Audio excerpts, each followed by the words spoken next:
안녕하십니까, 박정호입니다. 날씨가 정말 추워졌습니다. 저도 오늘 이렇게 막 껴입고 있는데 바람이 세게 붑니다. 감기 안 걸리게 조심하시면 좋겠습니다. 자, 김승희 대통령실 의전비서관 얘기를 해볼 텐데요. 어제 사표를 냈고 바로 수리가 됐습니다. 사표를 수리하게 된 배경, 사표를 내게 된 배경, 바로 어제 국정감사 현장에 있는데 김영호 더불어민주당 의원이 경기도 교육청 국정감사 그 현장에서 이 사건을 얘기한 겁니다. 바로 김승희 의전비서관 딸이 초등학교 3학년인데 경기도 성남에 있는 한 이 초등학교에서 후배 2학년 학생을 화장실로 불러서 폭행을 했어요. 전치 9주의 상해를 입혔는데 김영호 의원이 어제 얘기한 바에 따르면 이 피투성이가 된 얼굴 사진도 있는데 그걸 공개할 수는 없다, 이렇게 얘기했습니다. 전치 9주면은 많이 다친 거거든요.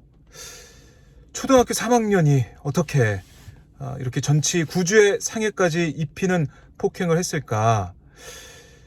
이게 한 번에 이뤄진 폭행이 아니었습니다. 두 차례였는데 7월에 화장실로 이 2학년 학생을 불러서 이 3학년 학생 김승희 비서관 딸이 리코더로 폭행을 한 거예요. 그 다음에 또 불러가지고 그때는 주먹으로 얼굴을 때리고 눈을 때리고 이렇게 했다고 하는데, 그래서 이 폭행 때문에 피투성이가 될 정도로 상처를 입었고 상해를 입었고 전치 9주 진단까지 나왔는데요. 이렇게 됐을 때 학교의 반응, 이거는 정말 엄하게 처벌하고 조치할 수밖에 없는 그런 상황으로 보이는데, 학폭위가 2달 만에 열렸습니다. 그런데 어떤 조치가 있었냐? 학급 교체 조치가 있었습니다. 저는 이 얘기를 듣고 좀 이해가 안 갔는데, 학급 교체, 반을 바꾼다는 거예요. 그런데 이 사안 같은 경우는 같은 반 안에서 벌어진 일도 아니고 다른 학년 후배를 폭행해가지고 학폭위가 열렸는데 학급 교체, 이 특별 교육 10시간 이런 거였습니다. 그래서 이게 참 이해가 안 간다. 어제 국정감사장에서도 계속 지적이 되었던 것이고, 특히 이게 전학을 가기 위해서는, 그러니까 이 점수가 심각성, 지속성 이런 것들, 이 총점 16점부터 강제 전학 처분인데 이게 15점을 받았어요. 심각성이 4점 최고점 받고 고의성이 3점이었고 그 다음에 지속성이 1점이었는데 이게 2차례 폭행이 있었지 않습니까? 그런데 이거를 지속성을 1점만 주고 1점 차이로 15점을 받아서 16점부터 강제 전학 처분인데 1점 차이로 전학을 안 갔다는 겁니다. 그래서 김영호 의원도 그렇고 민주당에서는 이거 좀 심의할 때 뭔가 힘이 작용한 게 아니냐, 이런 의혹까지 제기를 하던데, 이렇게 되면서 학급 교체 처분만 받고 끝났다는 거죠. 그런데 더 충격적인 건 뭐냐면, 이게 이 김승희 비서관 배우자가 그러니까 이 딸의 문제 때문에 학교에서 돌아온 날 프로필을 바꿨다는 거예요. 카카오톡 메신저 프로필을. 어떻게 바꿨냐? 대통령과 함께 있는 사진으로 프로필을 바꿨다는 겁니다. 김승희 비서관과 대통령이 함께 있는 거. 이 프로필 아시겠지만은 카카오톡 프로필은 바뀌게 되고 이러면은 당연히 눈길이 가게 되죠. 무슨 사진이지? 눌러서 확대도 해보고 그러는데, 그걸 자신의 남편과 대통령이 함께 있는 그런 모습으로 바꿨다. 뭔가 의미심장한 느낌이 들어요. 학교에 가서 진술서를 작성한 다음에 딸을 데리고 긴급하게 귀가 조치 당한 날 바꿨습니다. 뭔가 나의 힘, 나의 배경을 강조한 게 아닌가, 이런 해석도 나오고 있는데, 이게 참 눈길을 끌었고요. 그리고 가해자 어머니, 이 비서관 배우자죠, 진술에서 일종의 사랑의 매라고 생각했다, 이렇게 기술이 돼 있습니다. 전치 9주의 상해 폭력을 저질렀는데 사랑이 매였다. 사랑의 매, 그러니까 이런 폭력을 저지를 만한 어떤 중요한 이유가 있었다, 뭐 이렇게 주장하는 것 같은데, 뭐 이걸 다 떠나서, 전후 사정 떠나서 3학년 학생이 2학년 학생을 리코더 때리고 주먹으로 폭행했는데 전체 9주의 상해가 났는데 사랑의 매였다, 일종의 사랑의 매였다. 이것도 참 이해가 안 가는 부분입니다. 그래서 경기도 교육청은 이 사안을 다시 검토해서 대처하겠다, 이렇게 얘기를 했어요. 우선은 이게 사건을 정리를 제가 쭉 해드린 거고요. 그런데 어제 이 국정감사 현장에서 이 사안이 알려진 다음에 3시간 만에 대통령실에서 입장이 나왔습니다. 이거 공직기강, 이 비서관 통해가지고 공직기강 조사하겠다, 뭐 대통령실 차원에서 조사를 하겠다는 얘기죠. 그리고 사우디아라비아 카타르 순방단에서 배제하겠다, 이렇게 얘기했습니다. 의전비서관이기 때문에 대통령을 또 김건희 여사를 지근거리에서 보좌하는 역할을 하고 있습니다. 그런데 이번에 배제하고 조사해, 뭐가 진실이야, 전후사정 조사해, 이렇게 했는데 또 이렇게 결과 얘기가 나온 다음에 4시간 만에 김 비서관이 사표를 냈고 그게 바로 처리가 됐어요. 윤 대통령이 그동안 스타일로 봐서는 이렇게 바로 사표 처리하고 이렇게 순식간에 정리하는 거, 이거는 또 이례적인 건데, 그래서 뭐 일각에서는 이런 얘기 나오고 있습니다. 강서구청장 보궐선거 패배 이후에 윤 대통령이 바뀌었고 이번에 인사 스타일도 바뀐 거 아니냐, 빨리 잘 정리했다, 이런 얘기도 하고 있어요. 뭐 일단은 사실은 김승희 비서관이 의전 비서관 하는 것 자체가 이례적이었기 때문에, 왜냐, 물론 선거 과정에서 이 윤석열 캠프에 있어서 여러 가지 뭐 역할을 했다고 합니다.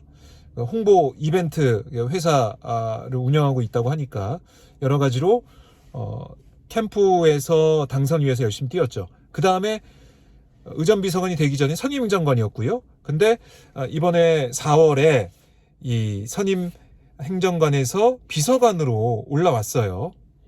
올라와가지고 지난 4월에 김일범 전 비서관 사퇴하면서 승진 임명이 된 겁니다.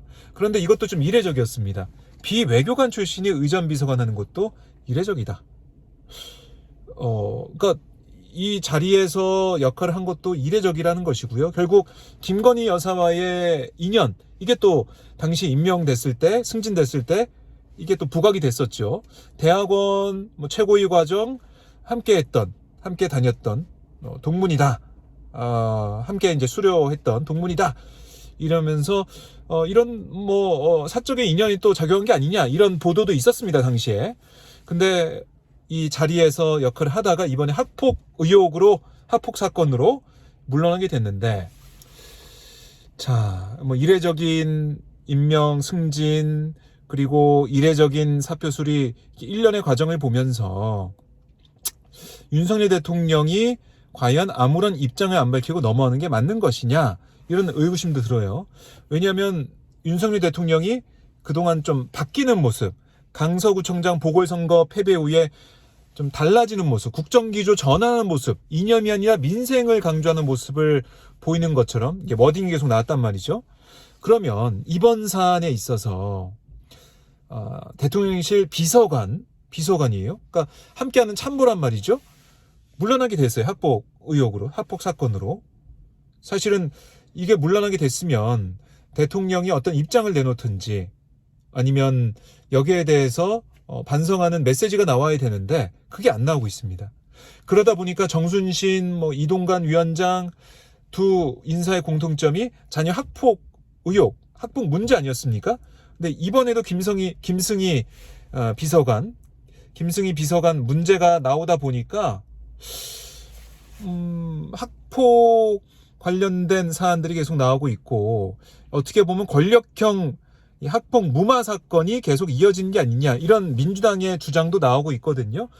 이러면 야당에서 비판을 하고 뭐라고 하면 윤 대통령이 민심을 듣겠다, 국민의 목소리를 듣겠다라고 이번에 강조했지 않습니까?